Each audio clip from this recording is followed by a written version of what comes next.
Hello बच्चों, कैसे हैं आप सभी। चलिए इस वीडियो में हम समझेंगे कक्षा 8 की वर्कशीट नंबर 11 जो कि 24 अगस्त 2021 की वर्कशीट है।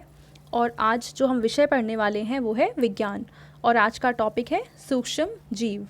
इस टॉपिक को हम पहले की वर्कशीट्स में भी डिस्कस कर चुके हैं, आज उसी को आगे थोड़ा बढ़ाएंगे। कल रात रानी अपने भाई के साथ एक पार्टी में गई। वहाँ पर उन्होंने केक, पिज़्ज़ा, बर्गर, गोलगप्पे, कचौड़ी और बहुत तरह का खाना खाया।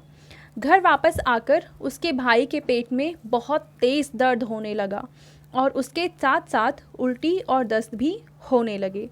तो यहाँ पे रानी और रानी के भाई एक पार्टी में गए थे और उन्होंने अलग अलग तरह का खाना खाया। घर आने के बाद रानी के भाई को पेट में दर्द होने लग गया और उल्टी भी हुई और दस्त भी होने लग गई। तब उसके पिताजी भाई को अस्पताल ले गए, जहां डॉक्टर साहब ने बताया कि उसके भाई को फूड पॉइजनिंग, जिसको हम खाद्य विषाक्तन भी कहते हैं, ये हुआ था। रानी कहने लगी, खाना तो हमें ऊर्जा देता है, तो यह विषाक्त कैसे हो सकता है। तो यहाँ पे डॉक्टर ने बताया कि रानी के भाई को फूड पॉइजनिंग यानी कि खाद्य विषाक्तन हुआ है। तो रानी ये सोचने लग गई कि खाना तो हमारे लिए बहुत अच्छा होता है और हमें ऊर्जा देता है, तो खाना ये विषाक्त कैसे हो सकता है।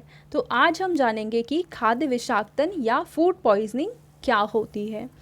तो देखिए यहाँ पे हमें बता रखा है कि फूड पॉइजनिंग या खाद्य विषाक्तन होने पर व्यक्ति के लक्षण क्या क्या होते हैं। उल्टी, दस्त, पेट में बहुत तेज़ दर्द होना, भूख ना लगना और कई बार तेज़ बुखार आना, ये सारे लक्षण हैं फूड पॉइजनिंग के। यानी किसी भी व्यक्ति को अगर फूड पॉइजनिंग हुई है तो उसे उल्टी होती रहती है, दस्त होता है, पेट में बहुत ज़्यादा दर्द होता है, काफ़ी समय तक भूख नहीं लगती है और उसे बहुत तेज़ बुखार भी रहता है। ई कोलाई और साल्मोनेला नामक सूक्ष्म जीव खाद्य पदार्थ को विषाक्त कर देते हैं। तो ये सारे सूक्ष्म जीव हैं जो खाद्य पदार्थ को विषाक्त कर देते हैं, यानी उसे जहरीला बना देते हैं। अगला है खाद्य विषाक्तन से बचने के उपाय, यानी कौन कौन से उपाय करके हम फूड पॉइजनिंग से बच सकते हैं। तो पहला है, हमेशा साफ व ढका हुआ खाना खाना चाहिए। हमें हमेशा खाने को ढककर ही रखना चाहिए और साफ़ खाना ही खाना चाहिए। गंदी जगह से या गंदी तरीके से बनाए हुए खाने को नहीं खाना चाहिए। दूसरा है, खाना खाने से पहले व बाद में या खाना बनाने से पहले हाथ ज़रूर धोना चाहिए। यानी जब भी आप खाने को टच करेंगे तो साफ़ हाथों से ही टच करेंगे, ठीक है। खाने के पहले और बाद में दोनों ही टाइम पे हाथ धोना बहुत ज़रूरी होता है, और खाना बनाने के पहले भी हाथ धोना बहुत ज़रूरी होता है। तीसरा है, सब्जियां व फलों को अच्छी तरह से धोकर ही खाना चाहिए। बिना धुली हुई सब्ज़ी या जो फल है हमारे लिए हानिकारक हो सकते हैं। चौथा है, कच्ची सब्जियों व कच्चे मांस को अच्छी तरह से पकाकर ही खाना चाहिए, क्योंकि कच्ची सब्जियां या फिर मांस खाने से हमें प्रॉब्लम हो सकती है। और पांचवा है, कोशिश करें कि हमेशा ताज़ा खाना खाएं, यदि बच जाए तो उसे फ्रिज में रखें। अब इसके बाद हमें क्या करना है कि कुछ प्रश्नों के उत्तर लिखने हैं। तो चलिए हम देखते हैं कौन कौन से प्रश्न हैं। पहला प्रश्न है कि खाद्य विषाक्तन किसे कहते हैं।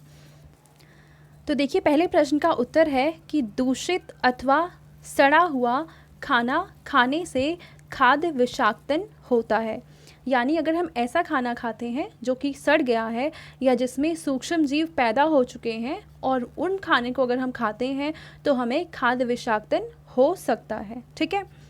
अब इसके बाद हम देखेंगे दूसरा प्रश्न। दूसरे प्रश्न में हमें पूछ रखा है कि सूक्ष्म जीवों द्वारा खाद्य विषाक्तन कैसे होता है। तो चलिए हम देखते हैं इसका क्या आंसर है। तो देखिए दूसरे प्रश्न का उत्तर है कि हानिकारक सूक्ष्म जीव हमारे भोजन में विषैले पदार्थ उत्पन्न करते हैं, इस प्रकार खाद्य विषाक्त होता है। यानी कुछ हार्मफुल यानी हानिकारक सूक्ष्म जीव है जो हमारे खाद्य में, जो हमारा खाद्य पदार्थ है उसमें विषैले पदार्थ या जहरीले पदार्थ उत्पन्न कर देते हैं, जिस वजह से हमारा खाद्य विषाक्तन यानी कि फूड पॉइजनिंग हो जाती है, ठीक है। अब हम बढ़ते हैं तीसरे प्रश्न की तरफ। तीसरा प्रश्न है कि खाद्य विषाक्त होने पर मनुष्य के दिखने वाले लक्षण कौन कौन से हैं। तो ये सारे लक्षण हैं जो हम लिख सकते हैं कि अगर फूड पॉइजनिंग इंसान को हो जाती है तो उसे उल्टी, दस्त, पेट में दर्द, बुखार आना, भूख ना लगना, तो ये सारे लक्षण हैं जो इंसान में दिख सकते हैं। तो आप इसको लिख देंगे तीसरे प्रश्न के उत्तर में। चौथा प्रश्न है, 2 सूक्ष्म जीवों के नाम लिखिए जो खाद्य विषाक्त के कारण हैं।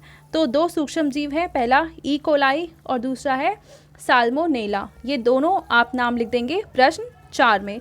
5वां प्रश्न है, किन्हीं 4 आदतों को लिखिए जिनको अपनाकर हम फूड पॉइजनिंग से बच सकते हैं। तो ये 5 आदतें दे रखी हैं, इनमें से कोई भी 4 आदतें आप यहाँ पे लिख सकते हैं। तो ये थी हमारी साइंस की वर्कशीट। आई होप आपको ये वर्कशीट अब पूरी तरह से क्लियर हो चुकी होगी। Thank you.